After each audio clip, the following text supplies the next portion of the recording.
Allahu Allahu Allahu Allah Allah.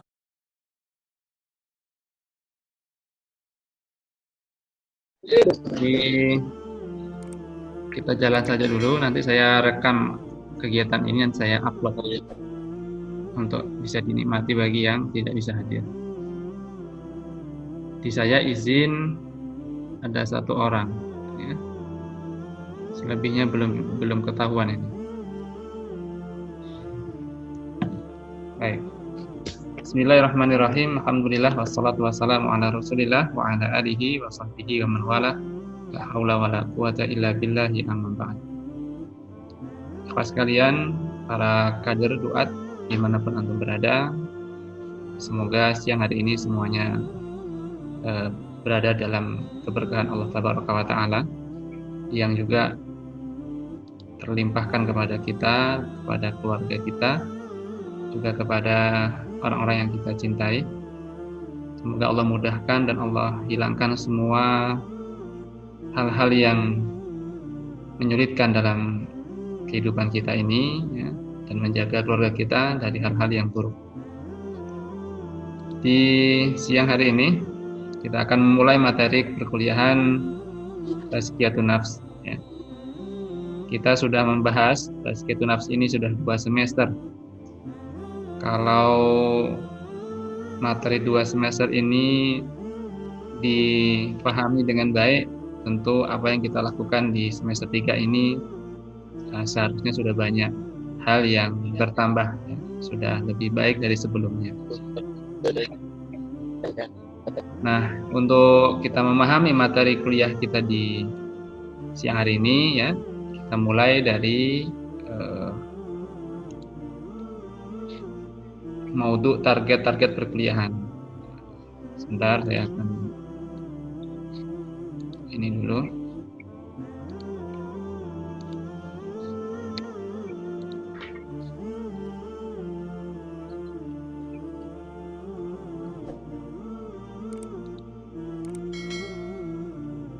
Ya, target-target perkuliahan kita semoga tercapai di pekan ini atau di semester ini. Yang pertama, memperbaiki kembali saksiyah para kader duat agar siap menjauhi hal-hal yang merusak ruhiyahnya.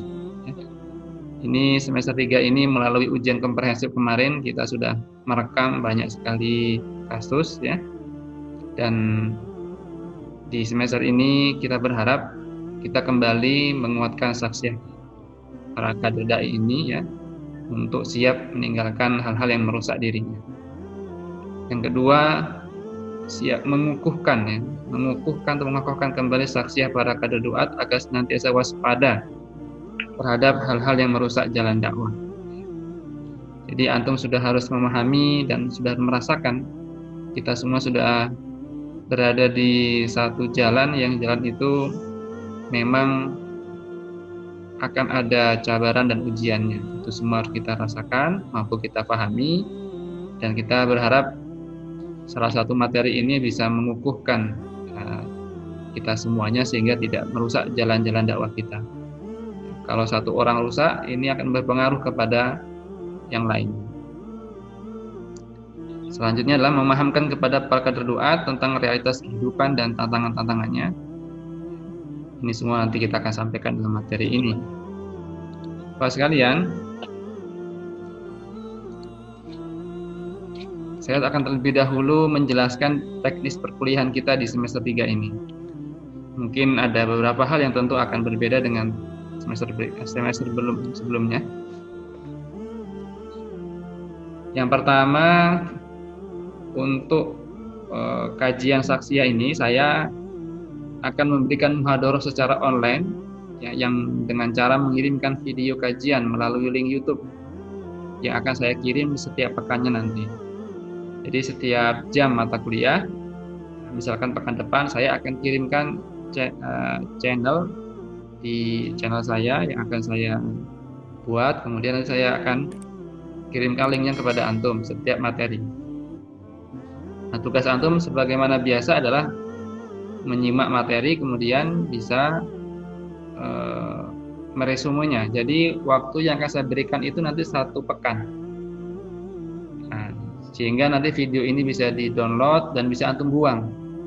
Dan tetapi videonya masih tetap akan ada di YouTube. Nah, jadi bisa antum download setelah antum nikmati, antum resume, antum bisa buang supaya kuotanya tidak menumpuk ya. Tapi nanti kalau antum sekali-kali ingin memurojaah bisa langsung kunjungi lagi YouTube-nya. Dan itu kita kasih waktu nanti 1 pekan. 1 pekan ya, antum bisa menyimak kapan saja. Bagi yang kesulitan kuota nanti bisa lari dulu ke masjid minta kuota ketika setelah sholat isya, sholat subuh dan sebagainya lah. Nah, sehingga bisa agak mudahkan antum memilih waktu masing-masing untuk memurojaah atau menikmati materi tazkiyah ini. Sebagaimana biasa materi tazkiyah masih 80% disampaikan oleh dosen ya. Mengingat bahan-bahan antum di daerah kurang memadai sehingga masih saya berikan secara muhadharah melalui video-video itu nanti. Nah, kemudian pertemuan yang bersifat kelas nomor 3 ini, pertemuan yang sifatnya kelas seperti ini tetap akan kita adakan, tapi hanya sebulan sekali. Jadi sebulan sekali kita akan tetap buka seperti ini untuk mengevaluasi pertemuan yang lalu, tanya jawab hal-hal yang mungkin ingin antum sampaikan ya, kejadian-kejadian yang ada di masyarakat terkait dengan materi kita ini ya, dan juga dalam rangka penghematan kuota ya. Saya paham betul kuota Zoom ini cukup mengambil dompet orang tua antum ya, bukan dompet antum tapi mungkin dompet orang tua antum yang akan banyak diambil ini. Nah, sebagai kabar saja ini kami sedang mengajukan kepada pemerintah Kemendikbud untuk pengucuran kuota mahasiswa. Jadi nomor HP antum sudah kita data dan kita sudah ajukan. Ya, nanti akan turun insya Allah 50 giga per bulan selama kurang lebih 4 bulan ke depan. Selama 4 bulan itu setiap bulannya 50 giga. Ya tidak hanya antum, dosen juga dapat 50 giga ya. Jadi dosennya bisa ngajar di mana-mana gitu. Ya, dosen juga terkendala sebagiannya karena kuota ini besar. Ya, mukafaahnya tidak bertambah tapi kuotanya bertambah. Kasihan. Makanya kita sedang mengajukan ini. Semoga di akhir September ini sudah diturunkan Amin. Karena itu memang hak antum, hak masyarakat ya. Karena sudah diketok palu oleh pemerintah. Dan uangnya pun uang rakyat. Nah, jadi nanti pertemuan kita sebulan sekali dengan cara seperti ini tetap akan ada. Ya. Kalau 1 semester yang lalu kan kita tidak ada tatap muka ya, karena saya juga masih melihat situasi perkembangannya, dan semester ini tentu harus kita melangkah lebih baik lagi. Baik, selanjutnya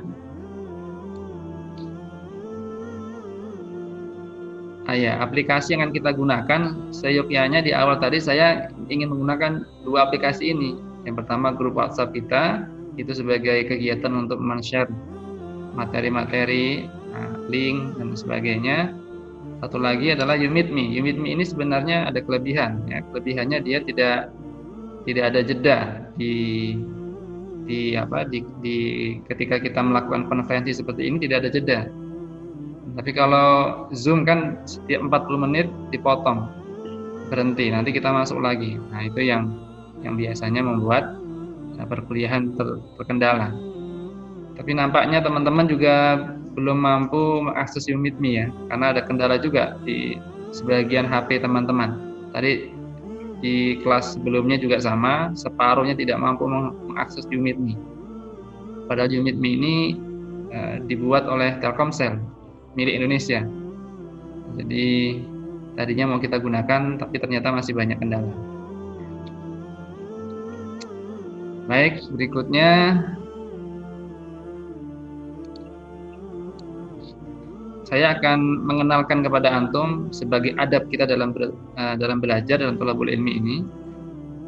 di semester-semester berikutnya, semester-semester sebelumnya kita sudah mengkaji 2 kitab ya. Dan sebelum kita kaji, kita menjelaskan dulu siapa itu mu'alif kitab dan apa kitabnya.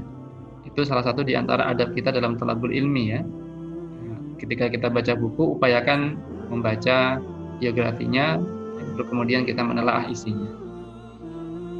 Nah, di semester yang lalu kita sudah membahas 2 kitab. Kitab tersebut dua-duanya mu'alifnya masih hidup. Ya, baik yang kitab pertama kita bahas Dr. Ahmad Farid, hafizahullah taala, masih hidup sampai sekarang.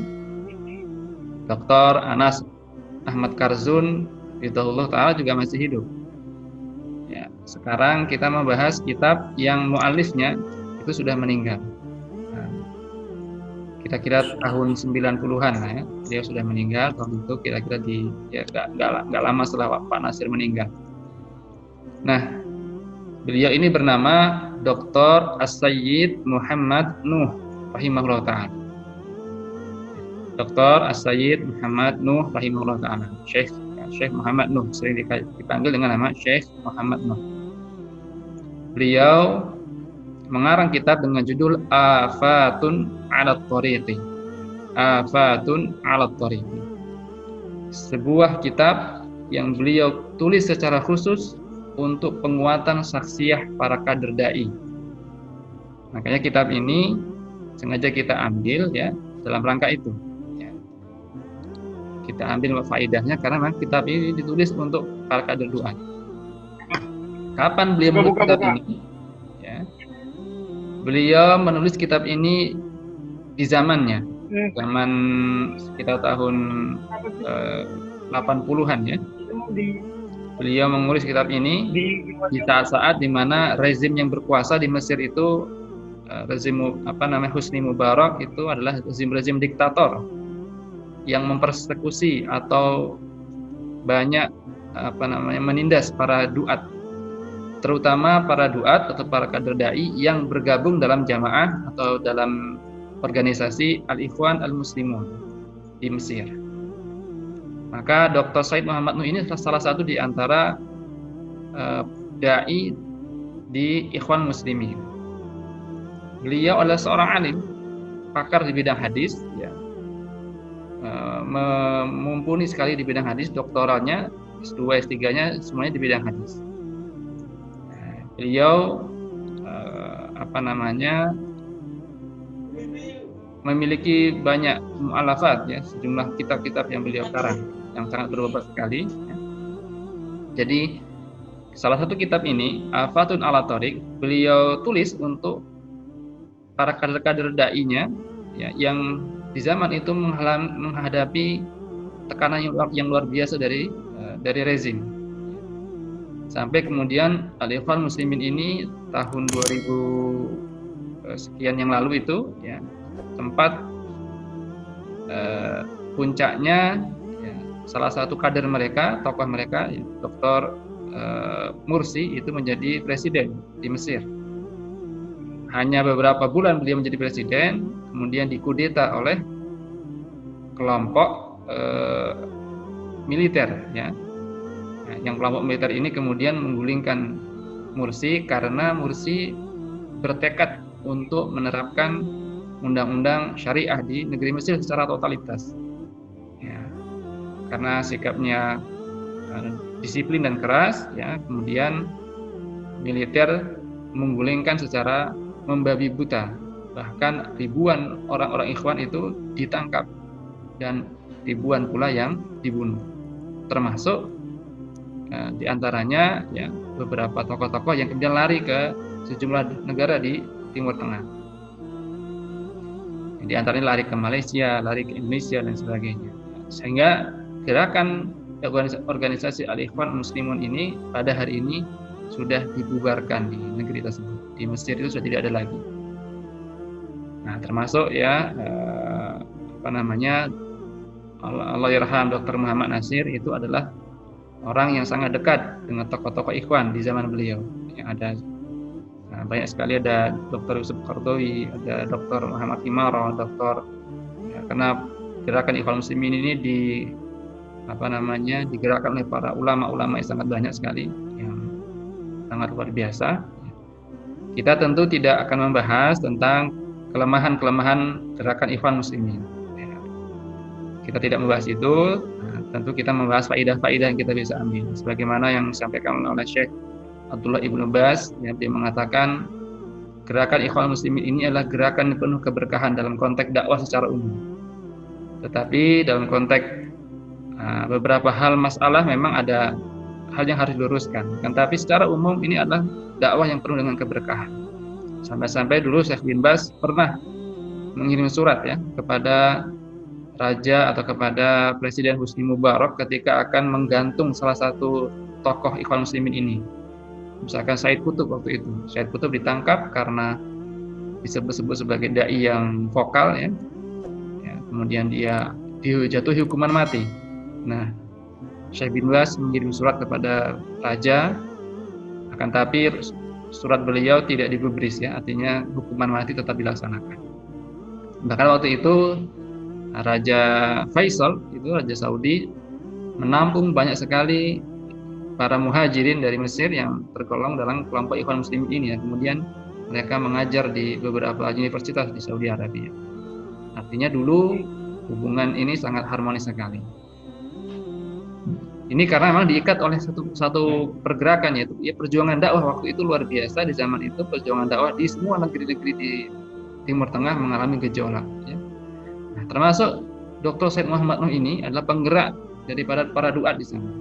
Namanya tersohor dan kemudian para dai banyak mengambil faedah dari apa yang beliau sampaikan dalam halakoh-halakoh, juga dalam kegiatan-kegiatan beliau. Sebagai seorang ulama tentu banyak sekali kitab yang beliau tulis ya. Kita akan lihat sekilas saja di antaranya ini. Misalkan ada beliau menulis tentang kitab Taujihat Nabawiyah 'ala Thariq ya. Sebuah kitab yang dia tulis kurang lebih ada 3 jilid ya, terkait dengan nasihat-nasihat Rasulullah kepada para dai ya yang sedang menjalankan tugas dakwahnya.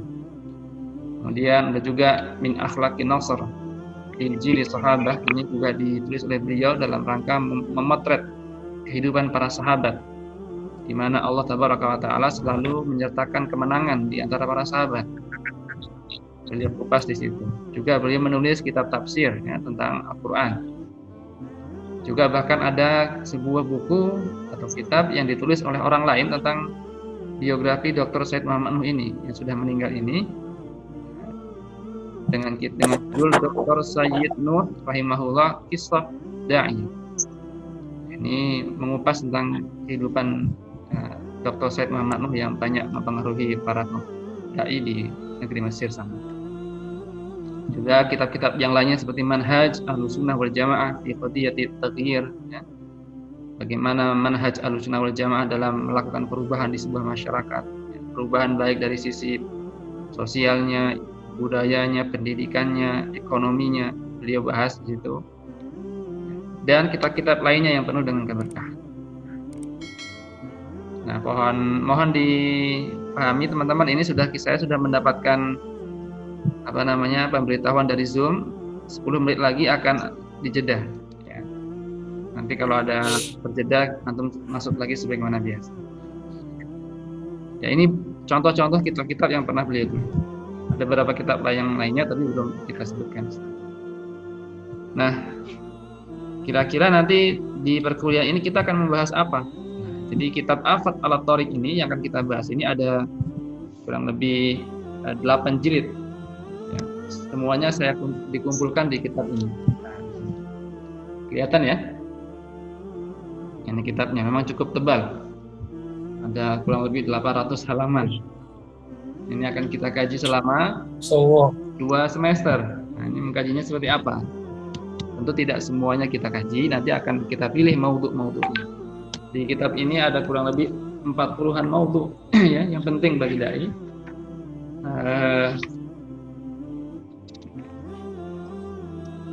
Nanti kita akan ambil ya kurang lebih ada 20 lebih maudhu yang akan kita pilih untuk kita selesaikan di 2 semester ini. Yang pertama, kita akan membahas diantaranya tentang al-futur. Ya. Salah satu afat itu artinya hambatan, ya, hambatan alat torik, hambatan para dai di tengah jalan mereka. Hambatan pertama yang akan kita bahas adalah al-futur.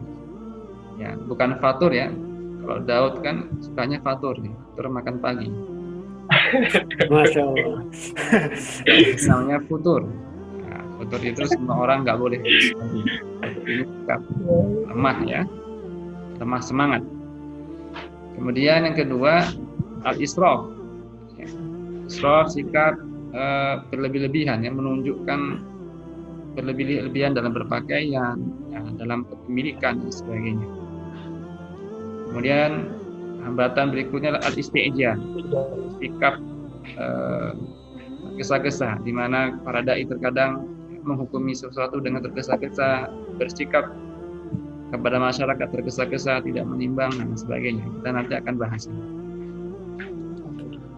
Kemudian selanjutnya adalah tentang al-i'jab bin nafs, sikap ujub ya, ujub kepada diri sendiri. Kemudian sikap ittiba'ul hawa. Ya, ini sudah kita singgung sebagiannya. Kemudian sikap dha'fu atau talashi al-iltizam. Sikap lemah dalam berpegang teguh kepada komitmen, lemah dalam komitmen. Ini beliau tulis waktu itu ya untuk mencermati para kader-kadernya yang terkadang suka tumbang di tengah jalan. Ya, menghadapi rintangan gugur, rintangan mundur. Ya, baru 2 semester sudah izin keluar. Nah, itu juga salah satu kelemahan ya. Ini juga kita perlu cermati. Kemudian at-tafriq fi amal yaum wal lail. Meremehkan amal-amal harian, amal-amal sunnah harian yang perlu kita jaga. Faudul waqt, ya, menghambur-hamburkan waktu atau menyia-nyiakan waktu. Kemudian at-taswif. Taswif ini menunda-nunda perkara, perbuatan, amal, aktivitas dan sebagainya. Program-program dan sebagainya. At-tasya'um. Tasya'um ini adalah diddu at-tafa'ul, yaitu sikap pesimis. Para kader melihat corona pesimis. Para kader tantangan pesimis. Labib. Seolah-olah tantangan itu selamanya akan menyulitkan. Padahal fa'inna ma'al usri yusra. Setiap tantangan itu akan hadirkan kemudahan di hadapannya. Al-mira wal jidal. Al-mira wal jidal ya. Ini berbantah-bantahan, debat kusir yang terjadi di tengah-tengah para dai, sibuk dengan debat, meninggalkan umat. Ada itu. Saya juga punya contoh di saya punya teman, sukanya debat aja. Kalau di grup debat. Setelah sholat jamaah di masjid, ketemu teman-teman debat. Jadi dunia ini disibukkan dengan perdebatan. Baik. Apalagi dai yang sudah punya ilmu terkadang suka menjadikan perdebatan sebagai ajang untuk menunjukkan siapa diri. Ala kulli hal, ini ada sekitar 12 tema yang akan kita bahas di semester ini. Ya, insya Allah kita akan selesaikan. Semoga kita diberikan kemudahan dan nanti kita bisa menyelesaikan di semester ini. Amin. Amin. Untuk semester mendatang tentu masih dengan kitab yang sama tapi dengan maudhu' yang berbeda. Mas kalian, sebagaimana tentang evaluasi, saya ingin nanti semua mahasiswa akan kita evaluasi berdasarkan maksimalisasi antum ya, baik kehadirannya, kedisiplinan dalam membuat resume, ujian tengah semesternya, ujian akhirnya sebagaimana semester lalu ya, bobotnya akan saya berikan secara maksimal. Sehingga antum harus memaksimalkan seluruh aspeknya dengan baik. Nah, kira-kira inilah diantara maklumat terkait dengan pilihan kita di semester ini. Ya. Baik, saya akan keluarkan terlebih dahulu materinya. Nanti akan saya share kepada antum semua, insyaallah. Pas kalian, ini Nanti akan saya bagikan kepada antum PDF-nya ya, bukan kitabnya. Kitab tebal. PDF-nya saya kirim ke antum. Ya, PDF-nya lengkap Ustaz. lengkap, PDF-nya Eh, lengkap. Labib. Ya, memang Kitabnya dikasih Beli Labib. Labib, beli. kitab ini nih sebenarnya ada beberapa versi. Ada versi 4 jilid, ada versi yang 8 jilid. Ini yang saya punya versi yang 8 jilid dijadikan satu. Nah, sehingga sangat tebal. Tebalnya itu. Ya Allah. Jangan lihat tebalnya ya, tapi lihat ilmunya. Kalau lihat tebalnya nggak dibaca. Oh, tahu Ustaz. Tahu. Baik, saya buka pertanyaan dulu sebelum sesi terakhir. Mungkin ada pertanyaan terkait teknis yang kita, saya persilakan. Ustaz, terus pas yang buku kedua itu Ustaz kan belum habis materinya itu Ustaz. Ya, Itu bagaimana Ustaz? iya. Langsung kita belajar ini Ustaz. Iya, buku kedua memang tidak habis secara kita sengaja kita tidak habiskan ya. Kita ambil tema-temanya yang memang kita ingin sajikan di antum, dan selebihnya ya antum silakan telah sendiri. Nanti buku ini juga begitu, buku ini tidak habis. Kalau dihabiskan buku ini ya antum harus siap kuliah sama saya 1 tahun penuh.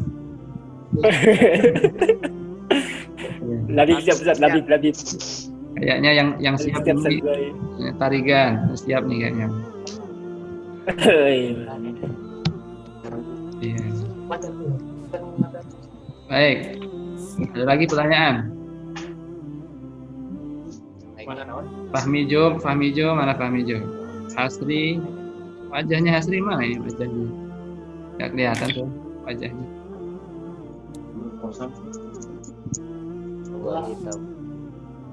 Oh ya. Hasri masih di Aceh ya Hasri? Masih Ustaz. Oh ya, baik. Elvin, di mana Elvin? Lombok, masih Lombok?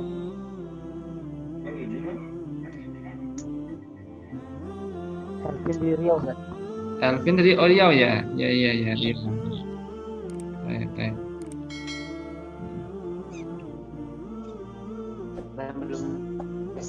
Apa nih Danang? Danang mana Danang? Wajahnya nggak ada Danang. Hadir Ustadz. Hadir. Danang nih. Mana Danang? Waduh Ustadz, mohon maaf sebesar-besarnya lagi di kamar mandi Ustadz. Astagfirullah. Allah.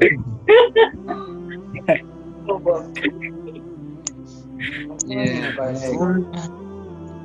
Katrizal, mana Katrizal? Katrizal hadir? Wajahnya mana Katrizal? Ustaz. Jaringannya kurang bagus, Ustaz. Oh, sinyalnya kurang bagus. Iya. Iya. Di sini Hendri Irawan. Karena nggak disambung. Mana Hendri Irawan? Wajahnya mana nih Hendri?